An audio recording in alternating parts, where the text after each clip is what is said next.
Speaking of Erik Killmonger, did you notice that Agent Ross said Erik Killmonger is a graduate of MIT? Did y'all catch that? Erik Killmonger was a graduate of MIT. Did y'all catch that? Erik Killmonger was not just a soldier. According to CIA agent Ross, he was also trained in how to destabilize countries. And if he's trained in how to destabilize countries, that means he can also do what? Destabilize America. If Erik Killmonger was trained by the United States government and the CIA in the art of destabilizing countries, based on what I got from Agent Ross, Erik Killmonger was a paid assassin for the United States government. Erik Killmonger was a killer for hire by the United States. He was a mercenary for the international banking cartel, a CIA mercenary trained in the art of destabilizing countries whose foreign policies are not favorable to America. You know what that means? He's not only used to kill, he is intelligent. Erik Killmonger is just as intelligent as T'Challa's sister Zuri. In fact, if you give Erik Killmonger that vibranium, who knows what that brother might be able to create? He graduated from MIT. How many brothers in the military graduated from the Massachusetts Institute of Technology? For those of you who don't know, this is the leading university in America responsible for video games, military assimilation training, bombs, nuke missiles, modernizing military equipment. Erik Killmonger went to MIT. So guess what? If that brother would have had a chance to lead Wakanda, you can best believe Wakanda would have took over the world. He was the example of how you learn everything your enemy has to teach. Erik Killmonger learned everything his enemy had to teach him so he could one day use it for the benefit of the Pan-African struggle, brother. Erik Killmonger, there's so much you can do with the character of Erik Killmonger. He knew from the day his father was murdered by his uncle and they abandoned him, just like King Shaka, he knew he would eventually go back to Africa. But before I go back, let me learn everything that the white man knows. Let me learn his military. Let me learn his science. Let me learn his CIA. So when I go back to Africa, I'm not just going back with philosophy. I'm not just going back with the ideology of Pan-Africanism. I'm going back with the militaristic and technical know-how on how to take that country back. Powerful. Powerful. Some of y'all didn't even realize the brother went to MIT. He wasn't some gangster off the street who just wanted to kill. That brother knew how to use America's strategy against America. He was playing chess.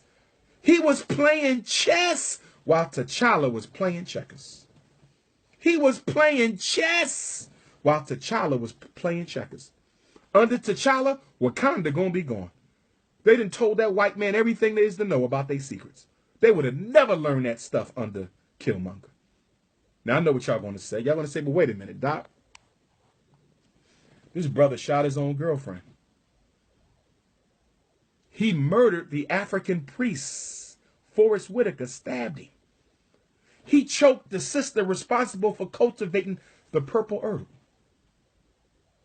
He disrespected all the women.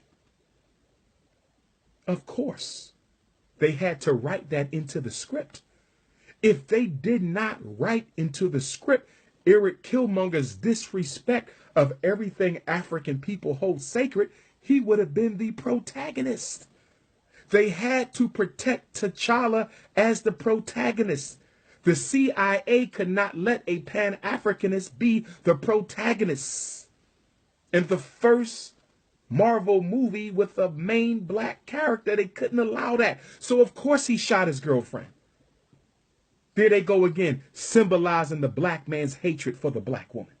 Pushing the stereotype that black men don't value black women. As far as Killmonger was concerned, his girlfriend was collateral damage in the fight. That was Hollywood. That was CIA trickery to make you hate the man who fighting for your freedom and love the man who don't give a damn about you. That was the CIA entertainment industry liaison. They had to write that in there. I don't think Ryan Coogler wanted to do that, but he ain't have no choice because it ain't his money that made the movie. He didn't want to do that, but he didn't have no choice. It wasn't his money that made the movie. They had to make Killmonger extremely disrespectful of African culture because they needed to prove a point. Of course he choked the sister. They had to write that in. Of course he made the sister burn up the purple herb. Of course he killed the priest.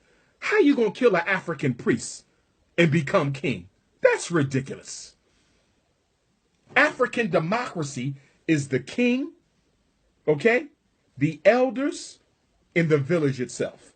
The king, the elders, and the village itself. That's where the United States got the presidency, the Senate, and the Supreme Court. They stole it from us. The executive branch, the legislative branch, the judicial branch. That's based on African culture, where you have the Nana, the Oba, the king. You have the elders. You have the queen mother, who's even more powerful than the king. And you have the people. Our kingdoms are not ran like European kingdoms, which brings up another point. In Africa, there's no such thing as two cousins fighting for the throne. That's precisely why you have matrilineal societies and patrilineal societies. Let me say that again. That was some white man stuff right there. That was some white man stuff. They clearly took that from Europe.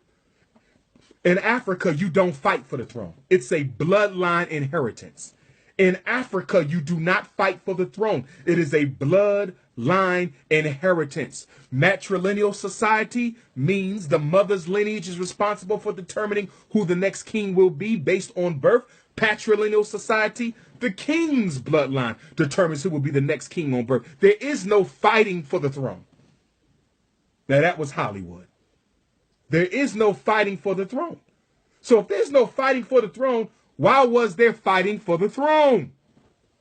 Because they had to push the narrative of black on black crime. They had to push the narrative of Africans fighting with African Americans, Africans fighting against each other during the Civil War. The hate that they love to project about us against each other was very prominent in this movie. If you notice, the only time there was a fight between whites and blacks was when Killmonger killed Erik Claw. That was it. That was it. The Negro is innocent in his ignorance, Sister Tammy. As Brother Michael said earlier, some people make mistakes against the race unknowingly. If you make a mistake against the race unknowingly, that was a Negro. Negroes are innocent. They think white people are